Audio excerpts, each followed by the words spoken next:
Good evening, everyone. Welcome to our midweek service. At ang ating verse for tonight ay magmumula po sa 1 John chapter 4 verses 16 to 17. Kung kayo po ay may mga Biblia, makipagsabay po kayong bukas sa akin. Babasahin ko po ito sa Tagalog. Nalalaman natin at pinananaligan ang pag-ibig ng Diyos sa atin. Ang Diyos ay pag-ibig. Ang nagpapatuloy na umiibig ay nananatili sa Diyos at nananatili naman sa Kanya ang Diyos. Ang pag-ibig ay nagiging ganap kung hindi natin kinatatakutan ang araw ng paghuhukom sapagkat tayo tulad ni Kristo kahit nasa daigdig pang ito. Pinagpapala ng Diyos ang pagkakabasa ng Kanyang salita. Tayo po ay manalangin. Dakilang Ama namin sa langit, maraming salamat po sa gabing ito na kami ay muli ay mag-aaral ng iyong salita. Salamat, Panginoon, sa patuloy na pag-ibig na nararanasan ng bawat isa sa amin na nagmumula sa iyo. Tunay nga na yung pag-ibig na yon ang siyang nagbubuklod sa bawat isa sa amin. At dalangin namin, Panginoon, gabayan niyo po yung magdadala ng iyong salita. Kayo po ang makita, hindi po ang kahinaan niya. Maraming salamat po, Lord, sa mga nakikinig at patuloy pong nag-share ng midweek online service na ito, Panginoon. Pagpapala, patuloy na ibigay mo sa kanilang mga puso. Maraming salamat po. Ikaw po ang mapapurihan, mapasalamatan sa gawain ito. Sa matamis na pangalan ni Jesus, Amen and Amen.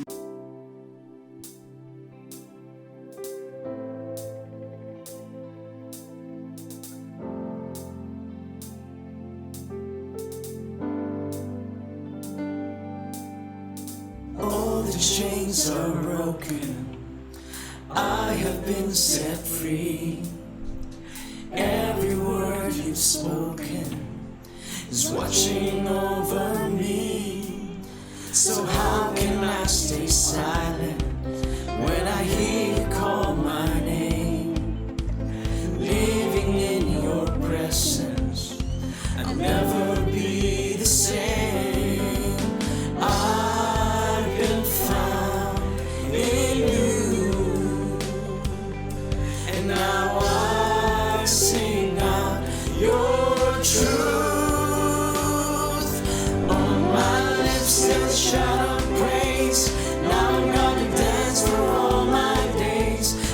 I've seen the wonder of your loving ways. So much joy here in your embrace makes me want to sing and celebrate, because I've seen the wonder of amazing grace. Hallelujah, Jesus.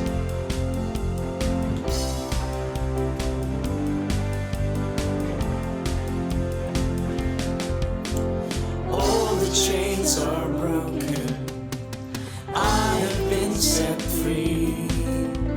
Every word you've spoken is watching over me. So how can I stay silent when I hear you call my name? Living in your presence, I'll never be the same.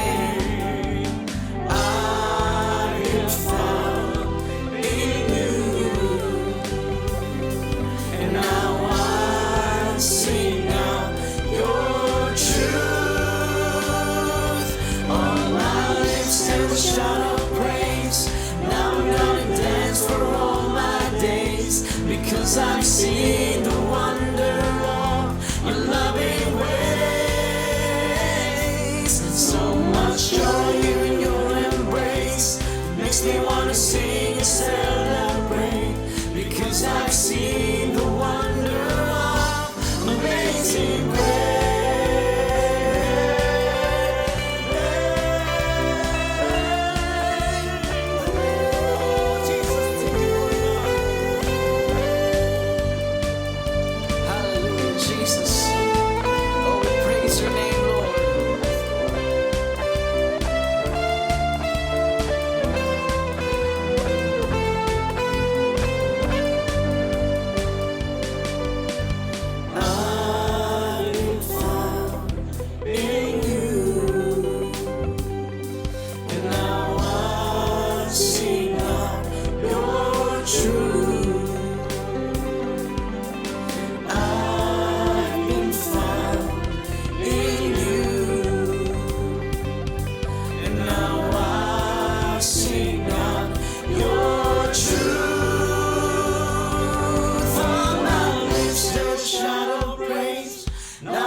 So much joy here in your embrace.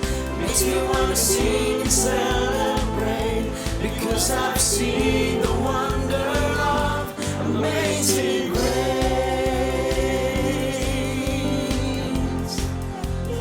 Oh, your amazing grace, Lord.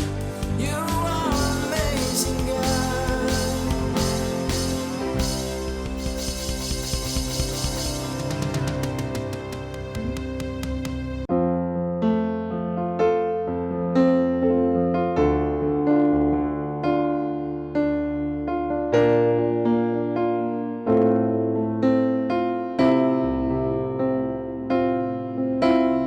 O Panginoon, pinupuri kita. Ako'y naririto upang sambahin ka. Mapagkailanman itataas kita. Sa aking buhay, ikaw ang Diyos. O Panginoon, pinupuri kita. Ako'y naririto upang sambahin ka. Magpakailanman itataas kita. Sa aking buhay, ikaw ang Diyos. Ako'y nilikha sadyang para sa'yo. Lahat sa akin iaalay sa'yo. Ang iyong kaluguran ang siyang nais ko. Maging kagalakan sa puso mo. O Panginoon, pinupuri kita. Ako'y naririto upang sambahin ka. Magpakailanman itataas kita. Sa aking buhay, ikaw ang Diyos. Ako'y nilikha sadyang para sa'yo. Lahat sa akin iaalay sa'yo. Ang iyong kaluguran ang siyang nais ko.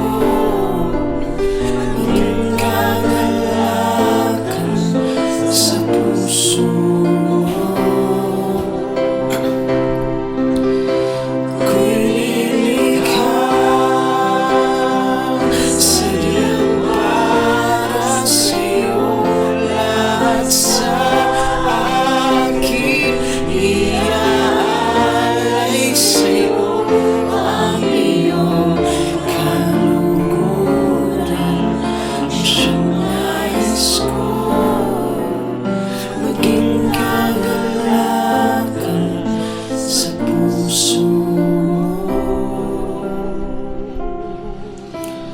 Nilikha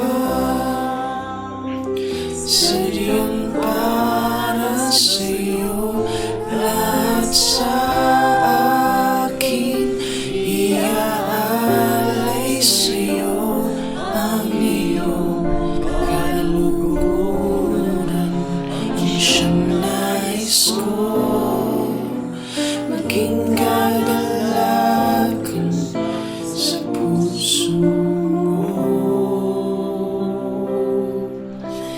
Jesus, oh, pinupuri ka, Jesus.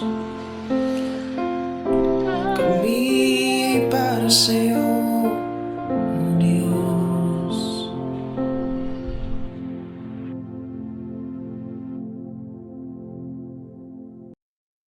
And now, Let us continue to worship God by listening to His message, to be delivered by His messenger. Expect that God will do something good for you today. Purihin po ang Diyos, isa pong magandang gabi sa ating lahat. Welcome po sa ating midweek worship. At ayan po natin na sa ating pag-aaral ng salita ng Diyos ay masamba natin ang ating Panginoon. Ito po si Pastora Vicky Dayo, sa Star Mall, Alabang Church of God's Miracles. Tayo po'y manalangin. Dakilang Diyos na makapangyarihan sa lahat, nagpapasalamat po kami sa iyong kabutihan, sa iyong katapatan, sa iyong kadakilaan sa aming buhay, na sa araw-araw ay aming nararanasan. Nais po naming ilapit sa iyo ang gabing ito, Panginoon, na kung saan kami po ay sasamba sa Espiritu at katotohanan sa pamagitan ng iyong salita.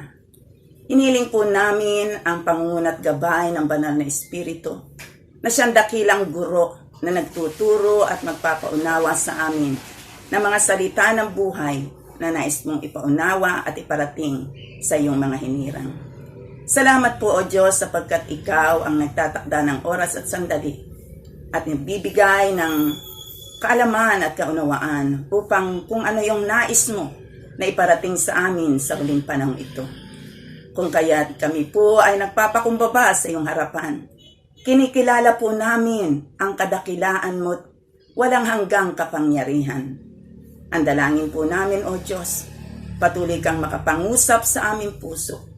Patuloy na idaloy sa aming buong pagkatao ang kapunuan na iyong kapangyarihan upang ang salita ng buhay na aming mapapakinggan, ito po ay lubusang maitanim sa isang matabang lupa. At tunay, Panginoon, na ito ay lalago, mamumunga, at makikita ang bunga sa aming mga buhay. Salamat din po, O Diyos, na ang lingkod mo ay gamit mo lang. Kasangkapan upang kung ano ang laman ng iyong isipan at idinaloy sa kanyang puso ay malayang maihayag na may lakas at kapangyarihan. Nang salita ng buhay ang siya naming tabak at sandata, gabay at patnubay, upang makarating kami doon sa nasain ng iyong puso, sa isang pinagpala, matagumpay at makatwirang buhay, na habang kami nandito sa mundong ito, ay makamit namin, Panginoon, ang katuparan na iyong plano at panukala. Kaya Lord, ang iyong lingkod ay nagpapakumbaba. Salamat sa dugo ni Jesus na bumabakod sa kanyang buhay. Sa mga mighty angels na nakapaligid at nakabantay maging sa kinaroroonan ng iyong mga hinirang na iyong mga lingkod na itinalaga mo na makarinig na iyong salita. Kung kaya't wala pong gawa ang kaaway upang gambalain at hadlangan ang pangangaral na iyong salita. Sa pangalan ni Jesus na taga Nazaret, naghahayag po kami ng malayang pagkilos ng banal na Espiritu. Ang kapuspusan, ang karunungan at kaunawaan ay dumaloy sa aming mga puso at isipan. At mula sa lingkod mo, Panginoon, na idinaloy mo sa kanyang puso ang laman ng iyong puso. Mahahayag ang kadakilaan ng banal mong pangalan at lalakipan mo, Panginoon, ng tanda at himala ang pangangaral na iyong salita. Yamang ikaw ang nangako, Panginoon, salita mo'y hindi babalik ng walang kabuluhan. Sa iyo po kami nagpupuri, sa iyo po kami nagpapasalamat, O Diyos. Sa pangalan ni Jesus, sa pangalan ni Jesus. Amen and amen. Purihin ang Diyos at muli po. Yamang ang tema natin sa buwang ito ay the unchanging love of Christ. Pag-usapan natin yung pag-ibig na natanggap natin sa ating Panginoong Hesukristo. Ang sabi po sa aklat ng unang Huwang 4:16, at ating nalaman at sinampalatayanan ang pag-ibig ng Diyos para sa atin. Ang Diyos ay pag-ibig at ang nananatili sa pag-ibig ay nananatili sa Diyos at ang Diyos ay nananatili sa Kanya. Sa verse 17, ang sabi dito ay, naging ganap ang pag-ibig sa atin upang tayo'y magkaroon ng lubos na pagtitiwala sa araw ng paghukom. Sapagkat kung ano siya, ay gayon din naman tayo sa sanlibutan ito. Ang Diyos po ang magpala ng kanyang salita. Ang pag-ibig ng Diyos ay kamangha-mangha. Ang pag-ibig ng Diyos ay hindi natin kayang pasubalian sapagkat ang pag-ibig niya ay walang papantay. This is the love of Christ. The love of God is eternal, unconditional, everlasting, almighty, magnificent. Kung kaya't noon tayo po ay tumanggap at nanalig sa ating Panginoong Hesukristo, ay tinanggap natin ang pag-ibig na ito. Nanahan sa ating puso. Kung kaya't ayon po dito sa sinabi ng talata, nagkaroon tayo ng kaalaman at kaunawaan sa pag-ibig na tinanggap natin.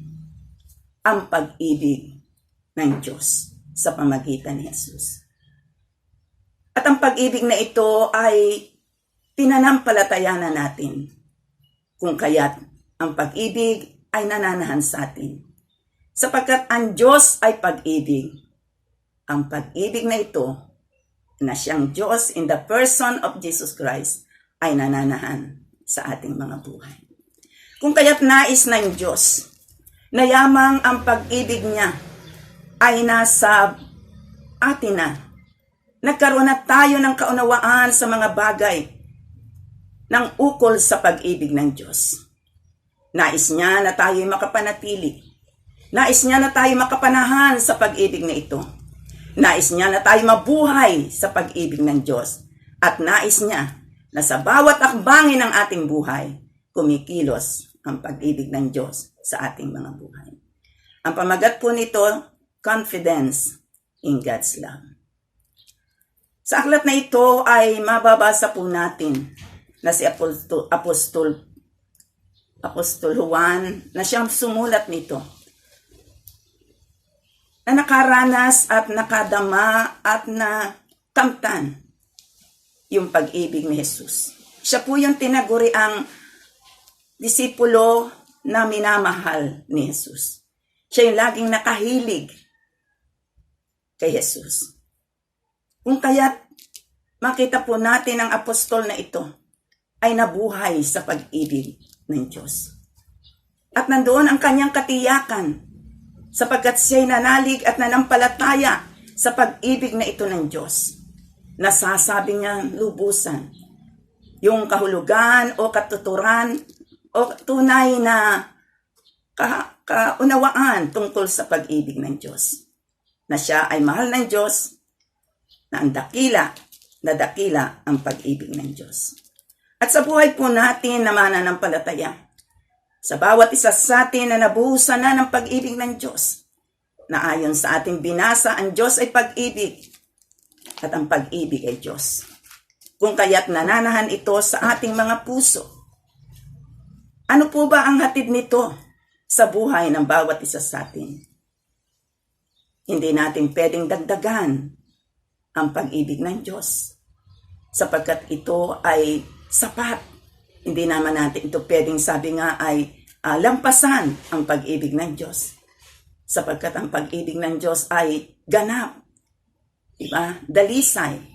Subalit nais ng Diyos kung paanong ang salita ng Diyos ay gumagawa sa pamagitan ng pananampalataya, gayon din ang pag-ibig ng Diyos ay kumikilos at gumagawa sa buhay ng bawat isa sa atin sa pamagitan ng pagtitiwala at pananalig sa kanyang pag-ibig.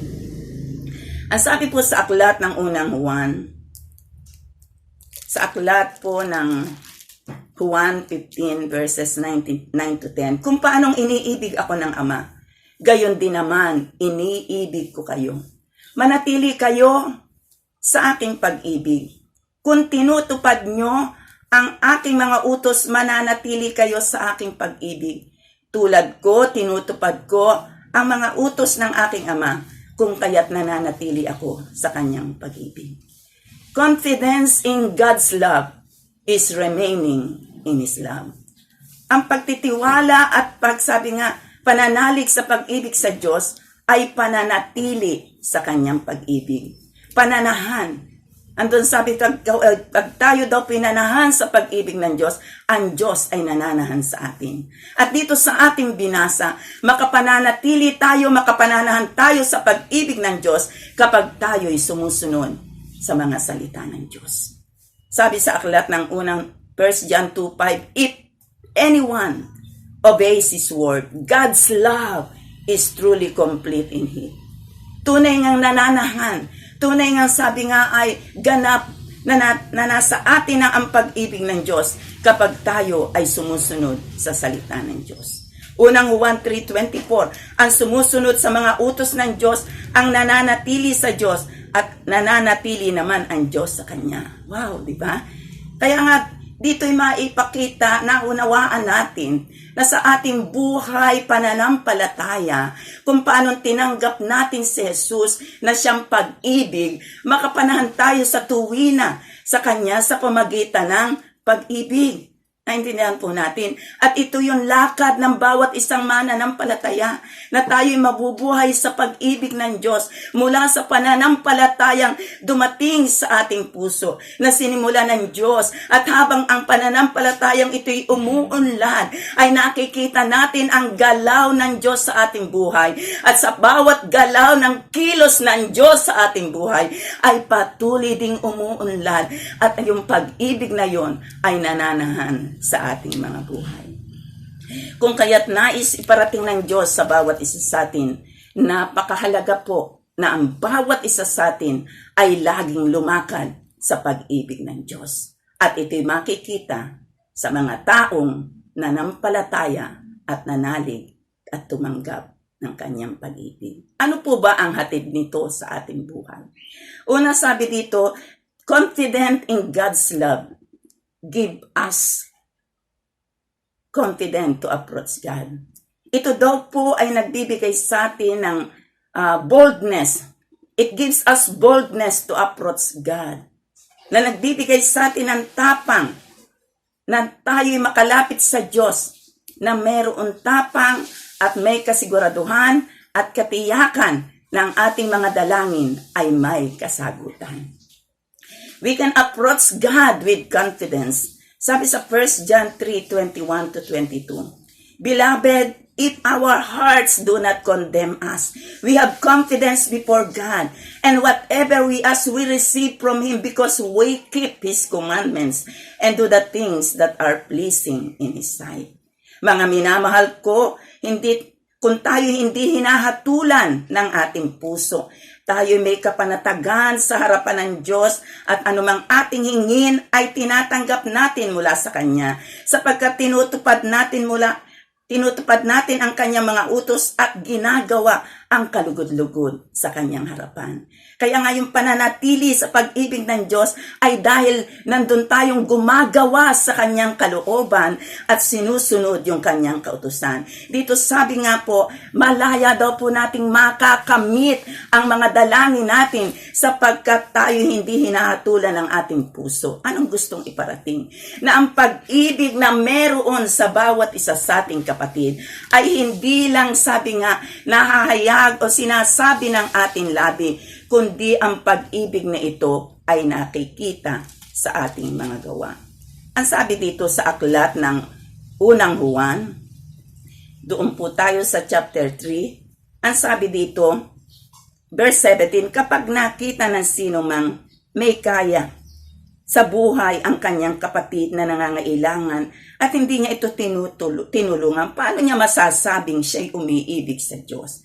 Mga anak, huwag tayong umibig sa pamagitan ng salita o wika lamang. Ipakita natin ang tunay na pag-ibig sa pamagitan ng gawa. Kaya nga yung pagtitiwala natin sa pag-ibig ng Diyos ay may kalakip na gawa. Hindi lang sinasabi ng ating labi, subalit wala namang galaw, hindi nahayag sa ating buhay. Dito sa ating binasa, ang sabi, pakita mo yung pag-ibig na meron ka sa pamagitan ng gawa. Naunawaan po natin. Kaya nga hindi na tayo pwedeng hatulan. Hindi tayo hinahatulan ng ating puso sapagkat yung pag-ibig na ating tinanggap, na sinabi nating nananana sa ating buhay, na si Kristo yung pag-ibig ay gumagawa sa ating mga buhay. Sapagkat naiipakita sa buhay ng bawat isa sa atin. Kaya nga ang pag-ibig na ito na ating pinanampalatayanan, kapatid, may katiyakan na kapag ito ay may kilos at galaw na hayag sa ating buhay, tiyak, walang dalangin, hindi niya tutugunin. There is always an assurance that sa bawat paglapit natin, dahil hindi tayo hinahatulan ng ating puso, walang anumang agam-agam ang ating puso, sapagkat yung pag-ibig na yon na nasa puso na natin ay nakikita sa ating buhay. Kaya sa bawat paglapit natin, ang Diyos ay tutugon sa ating dalangin. Hebreo 4:16. Huwag na tayong mag-atubiling lumapit sa mahabaging trono ng ating Ama sa langit at kakamtin natin ang ating dalangin, ang kanyang habag at kalinga sa oras ng ating pangailangan. Nagsimula po ito doon sa pananampalataya. Sabi sa chapter 4, Hebrew 4:14, maging matatag kayo sa pananampalataya. Kaya nga sabi sa pamagitan ni Jesus na nananahan na sa ating buhay, na siyang dakilang saserdote natin, na nandoon siya sa harapan ng ating Ama sa langit. We are confident because of that love, because of Jesus in us, nananahan siya sa atin sapagkat siya yung pag-ibig. Huwag na daw tayong mag-atubili na lumapit sa mahabaging trono ng ating Ama sa langit. Kakamti natin ang kanyang habag at grasya sa oras ng ating pangailangan. Hallelujah. Purihin ang Diyos.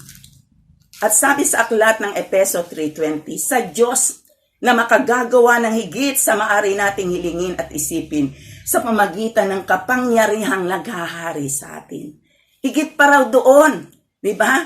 Na ating pwedeng hingin sa Diyos ay kayang ipagkaloob sa pamagitan ng sa kapangyarihan ng pag-ibig ng Diyos na nananahan sa atin. Sapagkat ang context po nito ay tungkol doon sa pananampalatayang pinag-ugat ang pag-ibig. Ang sabi sa Efeso 3:17-18, upang sa inyong pag-uugat at pagiging matatag sa pag-ibig ay maunawaan nyo kasama ng mga hinirang kung gaano kadakila ang pag-ibig ng Diyos. At naway makilala nyo ang di matingkalang lalim, matingkalang pag-ibig na ito upang mapuspos kayo ng kapuspusan ng Diyos. Hallelujah! Kaya pala nasabi dito na higit pa roon sa maaari nating hingin at isipin ay kayang ibigay ng Diyos sapagkat yung kapuspusan ng pag-ibig ng Diyos, yung kapangyarihan niya ay gumagawa sa ating buhay. Ano yung pag-ibig na yon? Mula doon sa pananampalataya na sabi nga nailagay sa ating puso, nag-ugat daw. Tandaan natin tulad na sinabi kanina na yung pag-ibig na yon ay kumikilos kapag tayo po ay sumusunod sa salita ng Diyos. Juan 14:23, sumagot si Jesus, ang umiibig sa akin ay tutupad ng aking salita, iibigin siya ng aking ama at kami sa kanya at mananahan sa kanya. Kaya nga po, mayroong katiyakan na sa bawat dalangin natin ay may katuparan. We are confident, di ba? Hindi daw, wala daw agam-agam sa ating puso. We are confident, we are assured, we are certain na sa bawat paglapit natin, because of the love of Christ in us, na gumagawa at kumikilos dahil tayo'y sumusunod sa kanyang salita at tayo'y gumagawa sa kanyang kalooban, walang dalangin hindi kayang ibigay ng ating Diyos sa ating buhay. Amen. Ito yung unang hatid ng pagtitiwala natin sa pag-ibig sa Diyos, pag-ibig ng Diyos. Ikalawa, this confidence in God's love bring us to overcome all trials, troubles, and hardship in life. We are more than conqueror. We are overcomer. Amen? Kaya nga yung pananahan ng pag-ibig sa ating buhay, ang pananahan ni Jesus ay magdadala sa atin upang mapagtagumpayan natin ang mga bagay na hamon sa mundong ito. Romans 8:35-37. Sino ang makapaghiwalay sa atin sa pagmamahal ni Kristo? Ang paghihirap ba? Ang kapigatian? Ang pag-uusig? Ang gutom? Ang kahubaran? Ang panganib o ang tabak? Ayon sa nasusulat, alang-alang sa iyo, nanganganib kaming mamatay sa buong maghapon. Ibinibilang kami ng mga tupang papatayin, hindi Sabi sa verse 37, hindi ang lahat ng ito'y kayang-kayang pagtagumpayan sa pamagitan niya na nagmamahal sa atin. Amen? Yung pag-ibig ng Diyos hindi pwedeng mawalay sa atin sa gitna ng mga hamon na ating kinakarap. May mga taggutom, may mga kaguluhan, may mga bagay, sabi nga na kinakarap natin sa mundong ito. Pero ang pag-ibig ng Diyos ay sapat upang mapagtagumpayan natin ito. Pero kailangan ang Diyos ang pag-ibig na nananahan sa ating puso. Sapagkat sabi dito sa verse 36, we have to die daily. Kailangan tayong mamatay. Ang taong mananagumpay ay yung patay na sa kanyang sarili. Sa araw-araw, hindi na yung kagustuhan niya, hindi na yung kaparaanan niya. Siya'y isang mananagumpay. Kaya pagharap niya doon sa mga hamon, sa mga pagsubok, sa mga virus na naglipa na sa mundong ito, mapagtatagumpayan niya sapagkat ang pag-ibig na nasa kanyang puso nananahan ay nakita ang kilos at galaw sa pamagitan ng pamumuhay na hindi na ayon sa kanyang sariling kagustuhan, kundi sa kaparaanan ng Diyos sa kanyang buhay. Amen po ba? Kaya makikita po natin na sa bawat pagharap natin, pag-ibig ng Diyos ang ating sandata. That unfailing love of Christ na siya nating gamit upang patuloy nating makita. Sabi doon na ang pag-ibig na ito'y gumagawa sa ating buhay. Hindi na tayo nakatingin sa ating mga sarili. Hindi doon sa gusto natin. Sapagkat pagharap natin sa mundong ito, kapatid, hindi madali. We are in the last of the last days. May mga pagyanig na nagaganap. Niyayanig ang ating pananampalataya, niyayanig ang ating pagkatao, niyayanig ang mundo, niyayanig ang lahat ng bansa upang mayanig ang dapat mayanig. Subalit ang pag-ibig ng Diyos na nananahan sa atin ay hindi pwedeng yanigin ng anumang bagay na nagaganap sa mundong ito. And yun po yung pag-ibig ni Kristo. Ang kaharian, ang paghahari niya sa ating buhay. We can face them with courage and strength because there is no fear in love. Amen? 1 John 4:18, there is no fear in love. Perfect love drives out fear because fear has to do with punishment. The one who fears is not perfect in love. Kaya dito ipinakikita na wala na daw pong takot ang isang tao kapag nandoon yung ganap na pag-ibig ng Diyos. Walang kalakip na takot ang tunay na pag-ibig sapagkat pinapawi ng pag-ibig ang anumang pagkatakot. Hindi pagganap ang pag-ibig ng sino mang natatakot sapagkat ang takot ay kaugnay ng parusa. Kailan dumating ang takot sa buhay ng tao? Nang si Eva at si Adan ay sumaway sa Diyos. Nang dumating siya sa pagsuway. Diba? Ang ating unang magulang, dumating sa kanilang takot. At dumating, nakita nila yung kanilang kaubaran, nakita nila ang kanilang kalagayan, at natakot sila sa Diyos. Sapagkat sila po ay dumating doon sa kasalanan. Ang pagtitiwala sa pag-ibig ng Diyos, binibigyan niya tayo ng lakas upang, sabi doon, harapin ang anumang mga katatakutan sa mundong ito. Nais iparating ng Panginoon, God is still on the throne. Psalm 46 verse 10. Be still and know that I am God.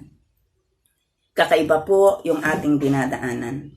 Subalit dapat nating maunawaan ang Diyos na siyang naghatid ng pag-ibig na ito sa ating puso. Sinasakdal ito ng pagsunod sa kanyang kalooban. Kung kaya't ang pag-ibig ay nagiging ganap, hindi natin kinakatakutan ang araw ng paghuhukom. Dumadating ang wakas. Dumadating ang siglo ng pagbabalik ng Panginoong Hesukristo. Dumadating nakikita natin ang siglo ng pagbabalik ng Panginoong Hesukristo. Nakikita natin ang mga bagay na kakaiba. This is a critical hour. This is a critical days. But we are protected and secure in God's love. Sabi po doon sa awit sa Psalm 33 verse 18, the Lord watches those who fear Him, those who trust in His gracious love, to deliver them from death and keep them alive in famine. Because of that gracious love ni Kristo sa ating buhay, na nananahan sa ating puso, na nabubuhay si Jesus sa ating buhay, yung pag-ibig na yon na ating pinanampalatayanan. Ang sabi po dito, tinitingnan tayo, binabantayan tayo ng ating Diyos to deliver, upang iligtas tayo doon sa kamatayan, at sabi nga, buhayin tayo sa panahon ng kagutuman. Unang Tesalonica 5:9, tinawag tayo ng Diyos hindi upang parusahan, kundi upang iligtas sa pamagitan ng ating Panginoong Hesukristo. Kaya kapatid, there's an assurance na sa gitna ng mga bagay na nagaganap sa mundong ito, anuman sitwasyon na iyong kinakaharap, kung dumadating ka sa pagkatakot, dumadating ka sa pag-agam-agam, sapagkat ang panahon ito kakaiba, ang daming may sakit, ang daming dumadating, even ang mga mananampalataya ay dumadating sa pagyani. Subalit napakabuti ng Diyos, sapagkat kapag ang pag-ibig ng Diyos ay nananahan sa ating puso, there is no fear in love. Haharapin natin ito na may lakas at tapang na galing sa Diyos, sapagkat ang tapang at lakas natin ay hindi galing sa mga bagay sa mundong ito. Ang lakas at tapang natin galing doon sa pag-ibig ng Diyos. At nakatitiyak tayo'y mananagumpay. We are more than conqueror. We are a winner. We are not a loser. Kaya doon sa verse 37, higit tayong mananagumpay sa pamagitan niya na nagmamahal sa atin. Panghuli, it motivates us to do the work of Christ. Yung pong pag-ibig na ito na nailagay na sa ating puso, nananahan si Jesus sa ating buhay, nanahan ang pag-ibig ng Diyos, there is that confidence na nag-uudyok sa atin upang gawin ang gawa ng Diyos sa ating buhay. Ikalawang Korinto 5:14, sapagkat ang pag-ibig ni Kristo ang nag-udyok sa akin na magkaganyan. Ngayong nalaman kong siya'y namatay para sa lahat, at dahil dyan ang lahat ay mabibilang ng patay. Ito po si Apostol Pablo na dating Saulo. Si Apostol Pablo na dating Saulo, na sabi sa aklat ng 1 Timoteo 1:13, siya po yung persecutor of the church. Siya po yung, sabi nga, blasphemer, na siya po yung ginamit ng kaaway upang, sabi doon, wasakin ang iglesia ng Diyos. Subalit ang Diyos ay napakabuti.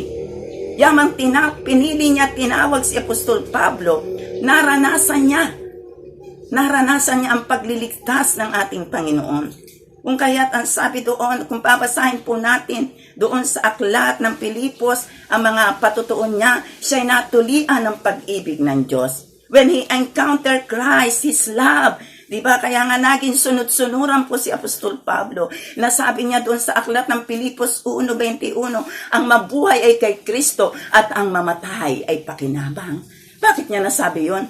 Sapagkat naranasan niya, he encountered that great love, yung kakaibang pag-ibig na yon, na hindi kayang ibigay ng mundo. Sapagkat ang pag-ibig ng mundong ito'y makatao. Laging sabi nga mayroong hinahanap, laging kulang, laging sabi nga ay hindi sapat. Subalit nang dumating ang pag-ibig ng Diyos, ito'y naging kasapatan. Kung kahit sabi po niya sa aklat ng Pilipos 3:7, ngunit dahil kay Kristo ang mga bagay na maaari kong ibilang na pakinabang ay inari kong kalugihan. Oo, inari kong kalugihan ang lahat ng bagay bilang kapalit ng lalong mahalaga ang pagkakilala kay Kristo Jesus na ating Panginoon. Kapatid, kapag naranasan natin ang pag-ibig ng Diyos, diba? Kaya mong, sabi nga, iwanan ang lahat. Hindi na ang mga bagay sa mundong ito.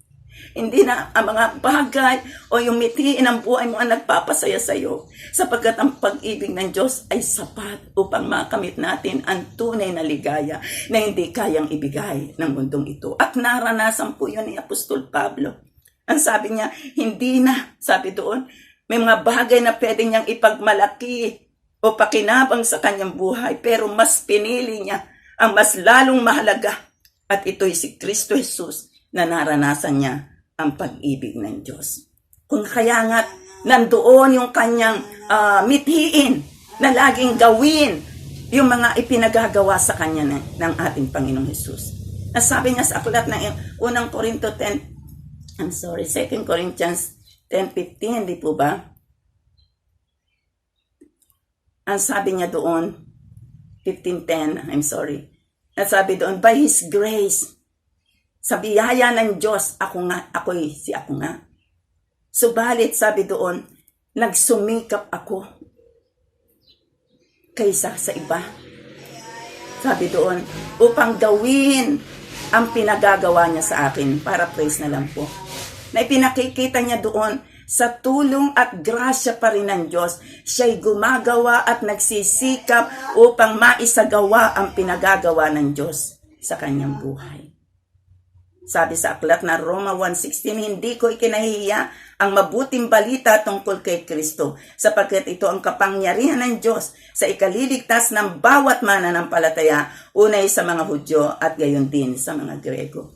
Kaya matapang siyang tumatayo, sapagkat alam niya na meron siyang ganap na pagkaunawa doon sa mga bagay na ukol sa Diyos, sapagkat nakamit niya yung kadakilaan ng pag-ibig ng Diyos. At mula doon sa kadakilaan ng pag-ibig ng Diyos ay naunawaan niya, lubos ang nagkaroon siya ng pagkaalam at pagkakilala kay Kristo Jesus upang mapili niya kung ano ang nararapat. At doon nga po ay tumayo siya. Nandun ang kanyang paninindigan na hindi siya nahihiyang ipangaral ang mabuting balita tungkol kay Kristo Jesus, sapagkat ito'y kapangyarihan ng Diyos sa bawat sumasampalataya, una sa mga Hudyo at sa mga Grego. Kaya nga po doon sa aklat ng Gawa 21 verse 13, sa kabila na sabi doon ay binalaan na po si Apostol Pablo doon sa kanyang pagpunta sa Jerusalem, sapagkat ipinahayag ng Diyos sa mga propeta yung mangyayari sa kanya. Subalit, dahil sa pag-ibig ng Diyos na nag-uudyok sa kanya, buong tapang niyang hinarap at nandoon na hakbangan ang hakbangin na ibinigay ng Diyos sa kanya, yung gampanan na ipinagkatiwala ng Diyos. Sabi niya sa verse 13 ng Gawa 21, ngunit sumagot siya, ano't nananangis kayo? Huwag niyong sirain ang loob ko, sapagkat handa akong paggapos at mamatay sa Jerusalem kung kailangan dahil sa pangalan ng ating Panginoong Jesus. Diba? Kaya nga po kapag ang pag-ibig ng Diyos ay pumasok sa puso ni Numan, hahamakin ang lahat, masunod lang ang Diyos sa ating buhay. At naway lahat po tayong mga mananampalataya, sabi nga naging ehemplo si Apostol Pablo, lalo tigit ang ating Panginoong Jesus na buong tapang na hinarap ang hamon hanggang doon sa kamatayan sa krus upang maisakatuparan lang ang layunin ng Diyos na pagliligtas sa sangkatauhan. At tayo nandito sapagkat tayo'y kasangkapan ng Diyos. Tayo naman ang gamit ng Diyos upang ang mabuting balita na ang kaligtasan ng sangkatauhan ay maiparating sa lahat ng tao. Tinapos na ni Jesus, kapatid, ang misyon niya dito sa lupa. Subalit tayo ang pinagkatiwalaan upang tayo naman ay maging gamit at ang pag-ibig na nasa ating puso ang mag-uudyok sa atin, ang magbibigay sa atin ng lakas, magbibigay sa atin ng tapang upang sabi nga sa kabila ng mga hamon sa mundong ito, magpapatuloy pa rin tayo sapagkat ang pag-ibig ng Diyos ay sumasagana sa ating mga buhay. Ang sabi sa aklat ng 2 Timoteo 4:2. Hallelujah. Ang sabi po dito, ipangaral mo ang salita ng Diyos, napapanahon man o hindi.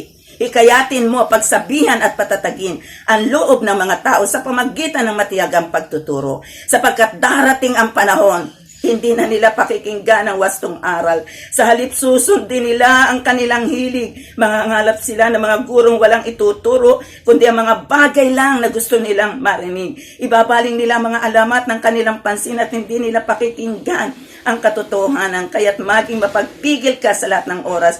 Pagtisan mo ang mga kahirapan dumarating sa iyo, gayong gampanan mo ang tungkulin ng isang mangangaral ng mabuting balita, tupdin mo ang iyong mga tungkulin bilang tagapaglingkod ng Diyos. At ito po yung sinasabi ng Diyos sa atin sa huling panahon ito. Pangaral natin ang salita ng Diyos. Nasa atin na nananahan yung pag-ibig ng Diyos sa atin upang gawin ang mga bagay na ito. Napapanahon man o hindi napapanahon, ipangaral natin. Lagi sabi nga sa mga online preaching, sabi nga ginagawa natin ito pero ngayon iba lumalabas na po tayo ipangaral patuloy na sabi nga ay gawin ang pinagagawa ng Diyos sapagkat darating ang huling panahon ito, dumarating na nga ang mga sabi doon na may mga guro, di ba? Nasabi nga mga bulaang guro na ang ituturo lang ay yung gusto ng tao at hindi yung gusto ng Diyos. Kailangan lumagay tayo doon sa doctrinal, sabi nga na apostle doctrine, kung ano yung pinasimulan na sinabi ni Jesus sa mga disipulo, ang siya nang ihahayag ng bawat isa sa atin. Gampanan daw po natin ang tungkulin ng isang tagapaglingkod sa ating Panginoon. Kaya nga, ang sabi ni Apostol Pablo sa 2 Korinto 5:15, namatay siya para sa atin, para sa lahat, upang ang nabubuhay ngayon ay huwag nang mabuhay sa kanyang sarili, kundi para kay Kristo na namatay at nabuhay para sa ating kapatid. Ang buhay natin ngayon, ang buhay natin, lubusang ibigay na natin sa Diyos. Kaya tayo nabubuhay para sa Diyos. Kaya tayo nandito sa mundong ito para purihin at pasalamatan ang Diyos. At sabi doon, gawin yung plano niya, yung mission niya na pinagkatiwala sa atin. We have to know our mission here on the earth. Nung ako po ay naglingkod sa Panginoon, sabi ko, gusto ko malaman, O Diyos, yung plano mo, yung panukala mo. Kaya laging maririnig sa akin, the plan of God, the will of God. Sapagkat yun ang una kong hinanap, Lord, anong will mo, anong plano mo? Bakit kami nabubuhay sa mundong ito? Nabubuhay tayo para sa Diyos at para gawin ang pinagagawa ng Diyos. Kaya we have to know our mission, our task here on earth. Magagawa natin ang gawain ipinagkatiwala sa atin ng Diyos sa udyok ng pag-ibig ng Diyos na nasa ating mga puso. Tandaan po natin ang sabi nga doon sa aklat ng unang Tesalonica, chapter 1, verse 3, gawang bunga ng pananampalataya, pagpapagal sa udyok ng pag-ibig at matibay na pag-asa sa ating Panginoong Hesukristo. Ang mga Tesalonica ay puno ng, sabi nga, umunlad sa kaniyang pananampalataya. Ang mga Tesalonica ay, sabi nandoon, na naging matatag sa kanilang pananampalataya. Nagpasalamat si Apostol Pablo sa buhay ng mga Thessalonian believers sapagkat sila po ay lumaganap o natanyag yung kanilang pananampalataya, na nagpatuloy sila doon sa pagtanyag, doon sa paglaganap o pag-unlad ng kanilang pananampalataya ay pag-unlad ng kanilang pag-ibig. Kaya nandun ang kanilang pagpapagal upang gawin ang pinagagawa ng Diyos. Ang pananahan at pagtitiwala sa pag-ibig sa Diyos ay naghahatid sa atin, kapatid, upang patuloy tayong makigawa sa gawa ng Diyos sa ating buhay. Nang ang Panginoong Jesus ay nandito sa lupa sa aklat ng Mateo chapter 9, di po ba, verses 36 to 38, nakita po natin kung paanong sabi nga ang kanyang puso ay puno ng habag, puno ng awa. There is love, there is compassion. Iyon yung nag-udyok sa kanya upang abutin ang mga taong ito na sabi parang mga pastol, parang mga tupang walang pastol. Kung kaya't ang kaligtasan ay dumating sa buhay ng mga taong ito. Naunawaan po natin na ang Diyos, ang pag-ibig ng Diyos na nasa atin, ang nagbibigay sa atin upang maabot natin ang mga taong nangangailangan sa Diyos.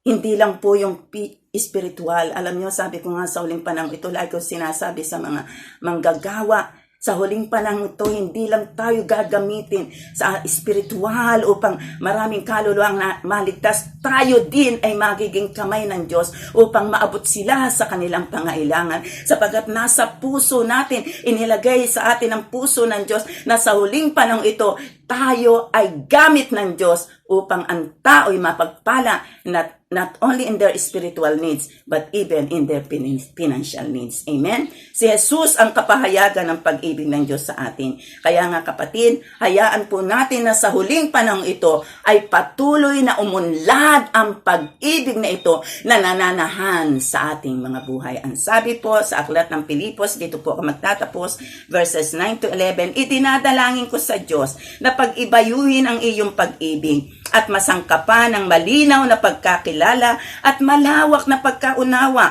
upang mapili ninyo ang pinakamahalaga sa lahat ng bagay. Sa gayon, pagdating ng araw ng pagbabalik ni Kristo, masumpungan kayong malinis, walang kapintasan, puspos na magagandang katangian, kaloob sa inyo ng Panginoong Hesukristo sa ikararangal at sa kapurihan ng ating Ama sa langit. Amen? Kaya nga sa panahong ito, ang dapat na bigyan natin ng pansin ay yung pag-ibig ni Kristo sa ating buhay. Na patuloy pa itong umunlad, na patuloy pa itong lumago, na patuloy pa itong mag-ibayo. At ang paglago at pag-ibayo at pag-unlad ng pag-ibig ng Diyos ay paghakbang sa pananampalataya.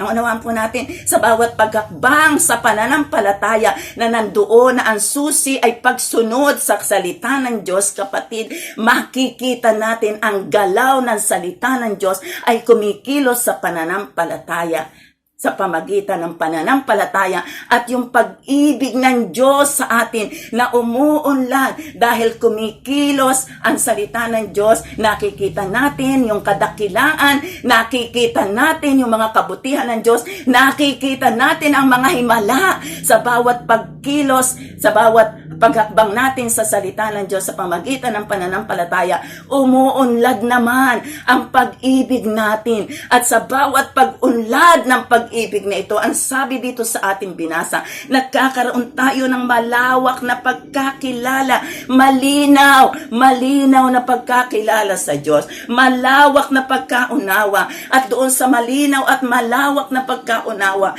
ay mapipili natin kung ano nga ba ang dapat, kung ano ang mabuti at pinakamahalaga, sapagkat sa panahong ito, kailangan natin meron tayong precise words of God. Meron talaga tayong salita ng Diyos na sabi nga, ito yung ating gamit, ito yung ating sandata, ito yung ating gabay upang hakbangan yung pinagagawa ng Diyos. Kaya nga sabi nga, stop, look, and listen. Kailangan nating maghintay.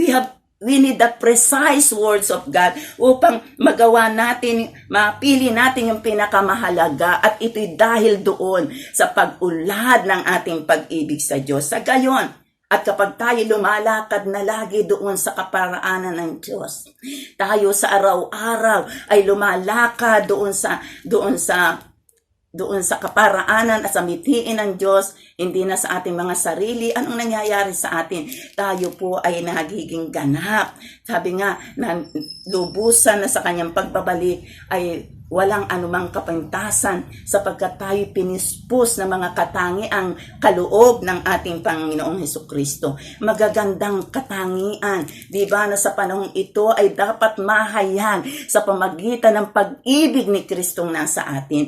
Ang magandang katangian, ang magagandang, sabi nga, gawa ay makita sa atin, na sa araw-araw ay nakikita ang sinag ng kaluwalhatian ni Kristo. Gumagawa tayo ng kabutihan, maging sa mga taong hindi natin kilala, sa mga tao sa paligid, mga taong hindi pa nakakakilala sa Diyos. Tayo'y gamit at ilaw upang sila din ay madala sa paanan ni Jesus. Kaya nga po sabi tayo, nagsisilbing ilaw at liwanag, at nagbibigay ito ng kapurihan sa ating Ama sa langit. Purihin po ang Diyos. Napakahalaga, kapatid, na ang pag-ibig na nasa iyo at sa akin ay ating panampalatayanan. Ibig sabihin, we must have confidence in His love.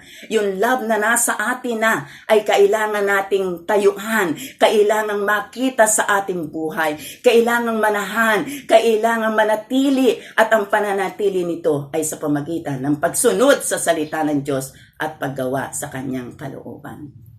Tayo'y manalangin. Dakilang Diyos na makapangyarihan sa lahat, naihayag na po ang iyong salita, na napakahalaga, Panginoon, na ang pag-ibig na nasa aming puso, si Jesus ang pag-ibig. Ang pag-ibig ay si Jesus. Kami mamuhay sa araw-araw sa iyong pag-ibig, at ito'y nakikita sa aming mga gawa.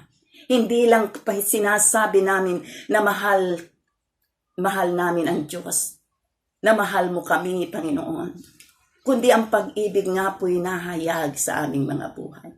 Salamat sapagkat ito ay magdadala sa amin upang kami maging matapang sa tuwina, na hakbangan ang mga hakbanging inilagay mo sa aming harapan, upang sa bawat oras na kami nangailangan, Panginoon, ang aming puso'y malaya na lalapit sa iyo. For we are confident, we are secure, we are certain, walang dalangin na hindi mo bibigyan ng katugunan. Salamat po, Panginoon, sapagkat pinagpala mo ang iyong salita, lakipan mo po ng tanda timala, Panginoon, ang pangangaral ng iyong salita sa oras na ito, Lord God. Hayaan mong magpagaling ka ng lahat ng may sakit at karamdaman. Magpalaya ka sa lahat ng naalipin ng kasalanan. Magpalaya ka sa lahat ng mga kahirapan, Panginoon, sapagkat ito yung pangako mo sa mga anak mong nagtitiwala at nananahan sa pag-ibig ni Kristo. Salamat, Panginoon, sapagkat hindi po namin katatakutan ang huling panahong ito, Panginoon. Ano man dumadating na mga bagay sa kapanahunan,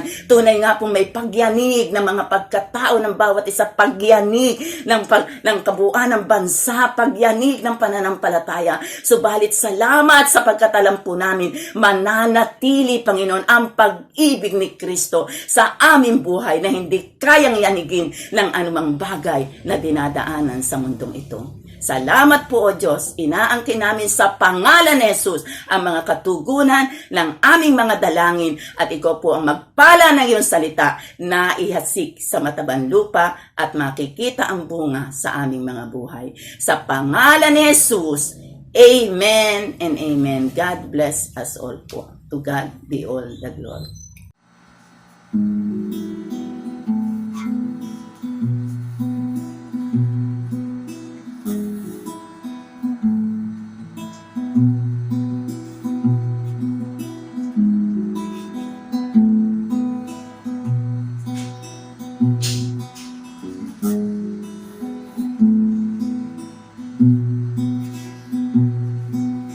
This is how I know love is.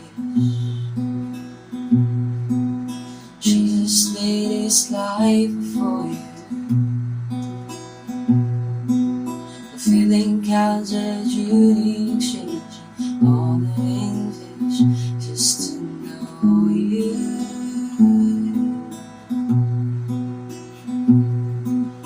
Author of our lives, I love you. You're moving future with the Spirit, helping us through.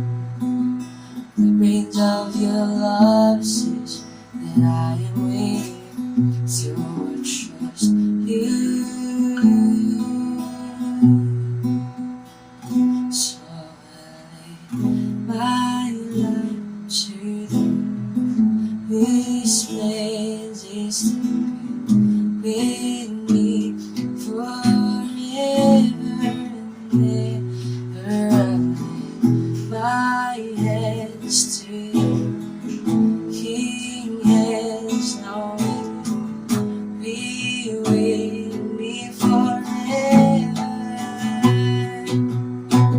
Author of our life, love you. You're moving future with a spirit, helping us through. The winds of your love says that I am waiting, so I trust you. I will trust you. So I lay my life to the one whose plans is to be with me forever and ever. My hands to your King hands, no way. Be with me forever. I lay my life to